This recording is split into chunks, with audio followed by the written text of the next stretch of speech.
Hello, my name is Alexander. I am a transport engineer.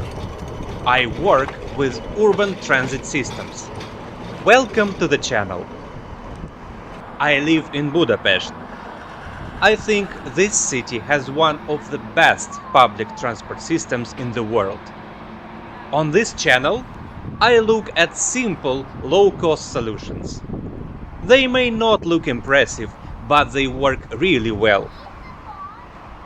In this video, we are looking at the tram-to-bus interchange hub of Hűvösvölgy, located in the northwestern part of Budapest. The hub was first opened in 1900, following the extension of the tram line into this part of the city. By 1906, a tram loop was built. It allowed tram sets to turn around faster. This layout stayed in place for almost 100 years. The hub was well integrated into the terrain and included facilities for both drivers and passengers. From the beginning, passengers could change here to buses heading to nearby towns. A waiting shelter was built for passenger comfort. Over the years, it was moved several times. A dedicated bus turning area was later built close to the platforms. That space now serves as a car park. In this configuration, the interchange served passengers through to the end of the 20th century.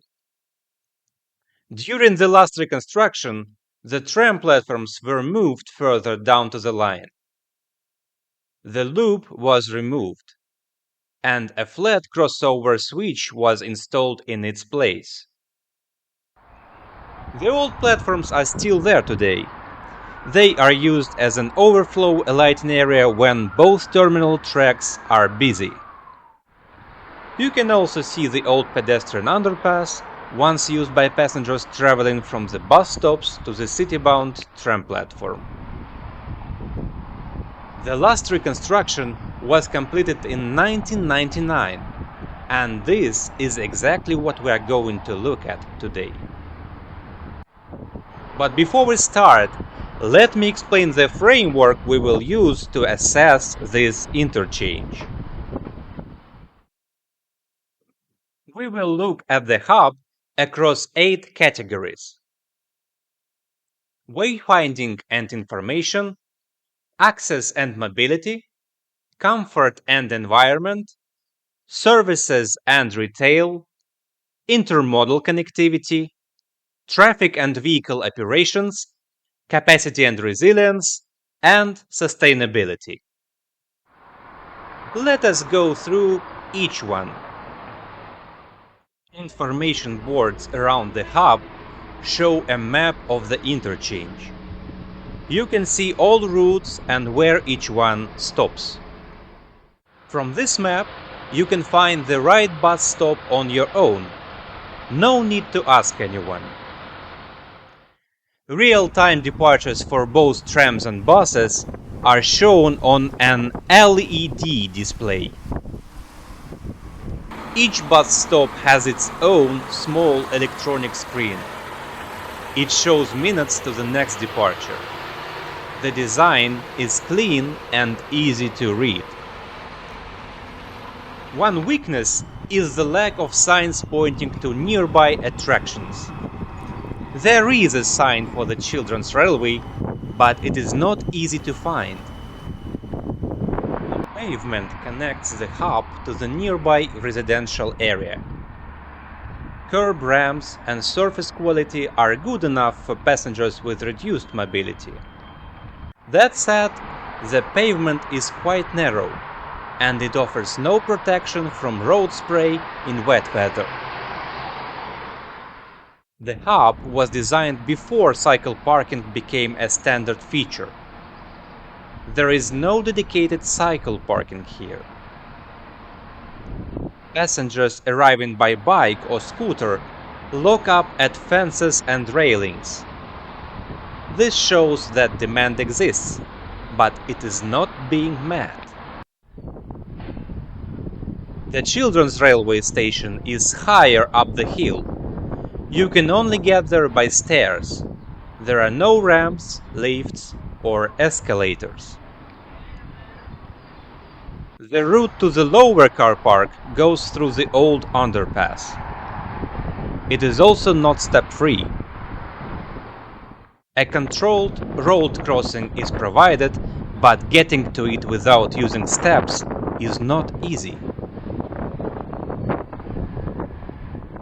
The park and ride facility is located above the hub, on the hillside above the retaining wall. Passengers with reduced mobility cannot use it. There are no lifts or escalators. Payment is accepted by both card and cash. Monthly season tickets are available for regular users. The hub has a replica of the original waiting shelter.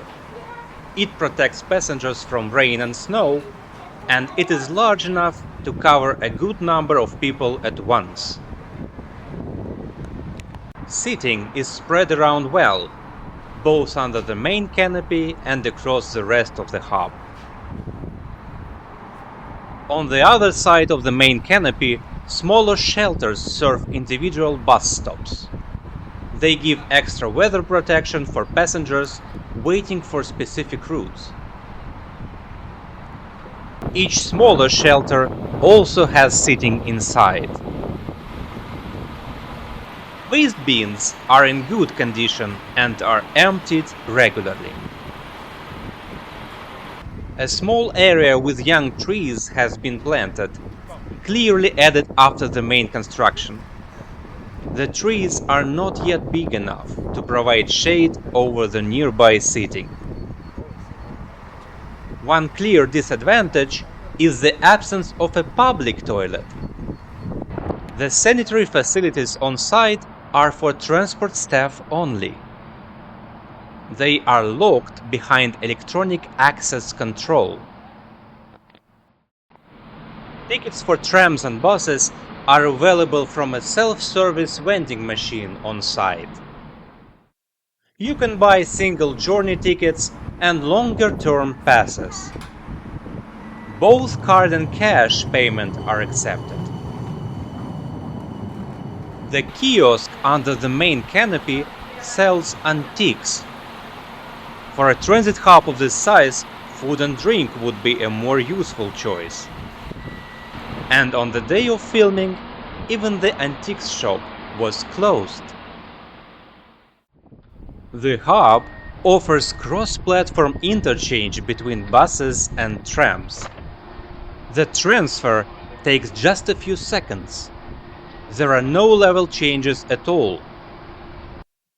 From any bus stop in the hub, you can reach a tram on either track by the most direct route. No barriers, no steps, no detours. Every bus bay feeds directly into the tram platforms. The layout makes this feel natural. The connection to the children's railway involves a staircase, but it is well signposted and in good condition.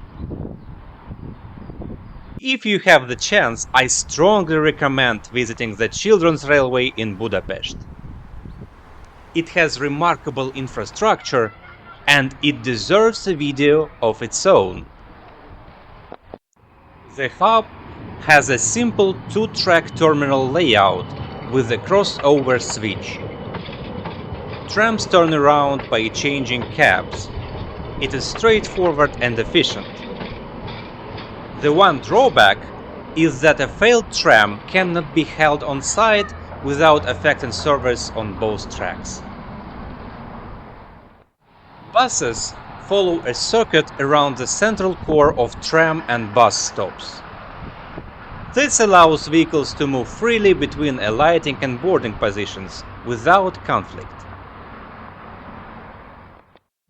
The circulation area is wide enough for buses to stand during extended layovers between journeys. This does not affect the movement of revenue service vehicles.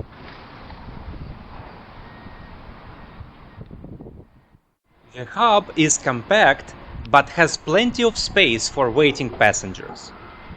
If trams or buses are delayed, a large number of people can wait in the interchange area without congestion.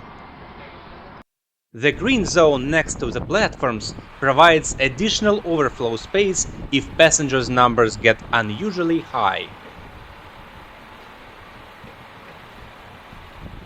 Platform lighting throughout the hub uses energy-efficient lamps.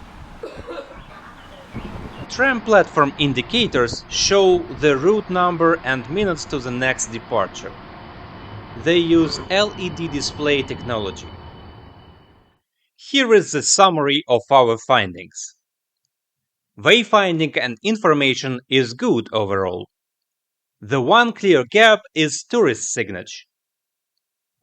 Access and mobility is the weakest area. There is no step-free access to the park and ride or the children's railway. There is also no dedicated cycle parking. These are significant shortcomings. Comfort and environment performs well. The main canopy and seating are genuine strengths. However, the absence of a public toilet is a drawback. Services and retail are functional but minimal. Intermodal connectivity is where this hub truly excels. The cross-platform transfer is seamless and fast. Traffic and vehicle operations are well organized.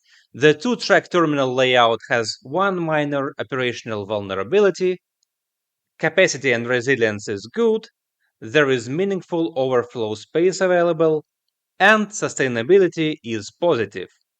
Electric trams and energy-efficient lighting are used throughout the hub. Hűvösvölgy is a great example of a compact intermodal interchange. It combines good passenger flow design with efficient vehicle operations.